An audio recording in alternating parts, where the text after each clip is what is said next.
just incredible. I mean, I think it asks so many important questions, and it talks about love and allyship and sisterhood, and once you know the truth, what do you do with it? And it raises important questions, but it's also full of laughter and full of love, and I'm just so grateful to be a part of something that hopefully inspires people to lead with more empathy.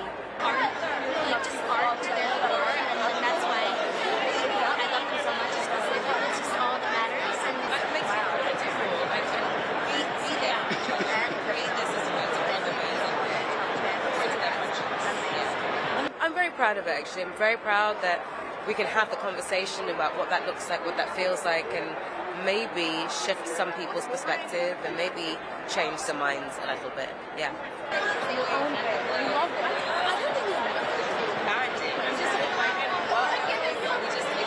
This is definitely one for the theatre kids, you know. Like I feel really proud of being able to do that with this incredible cast, with this the most amazing director.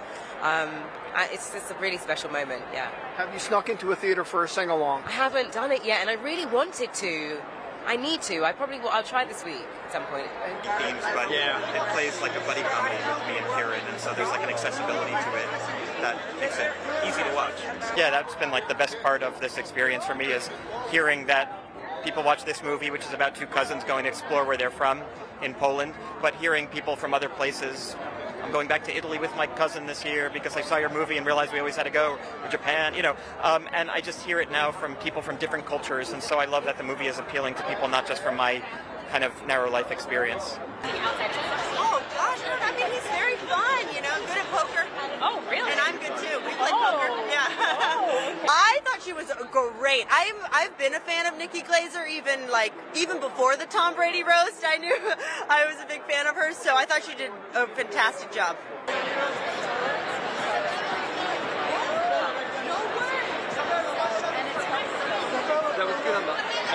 Yes, well, you know, I play Sylvie, who's based on Suze Rotolo, and I guess the research, I mean, Suze wrote a beautiful memoir called A Freewheelin' Time that I read, and there's so many photos of them, you know, when they were together, lounging around their apartment, and kind of beautiful. But then also, at the same time, you can learn all the facts, but at the end of the day, the script is kind of your Bible, and creating that relationship with Timothy and working with him in the scenes is really what, you know, what helps the most and what matters. Nice.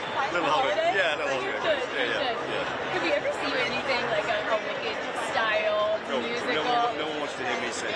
I don't have any plan. I'm incredibly fortunate, and I've been, you know, doing something wonderful for the past 20 years, and suddenly I get other opportunities, and I just couldn't ask for more.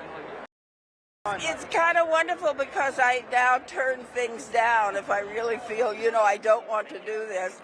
And when I was younger, I think, and all of the young actors, we all take whatever we can get to start out with. And then it seems like keeping working is very important. And I guess if you get older, that's not as important. There comes a point where you no longer care about the age as a number. When was that for you? Oh, God. I think when I hit my 70s that I realized that there was still a lot of life left. And your next birthday is? Next November. I'll be 96. Wow, that is impressive. You just have to be intuitive, and I mean, I understood what kind of film I was in both times, and I got to work with two incredible, distinctive directors who have such a specific voice that is unique to them. And so, I don't know, I mean, I think I learned something on every job I do, and I was 19 when I worked with Quentin, and I was able to bring my experience working with him and all that I've learned to working with Sean, so yeah. Award season, I mean, I'm very happy to get all these awards, but I found it hard to do the red carpet. I found it very hard, harder than anything.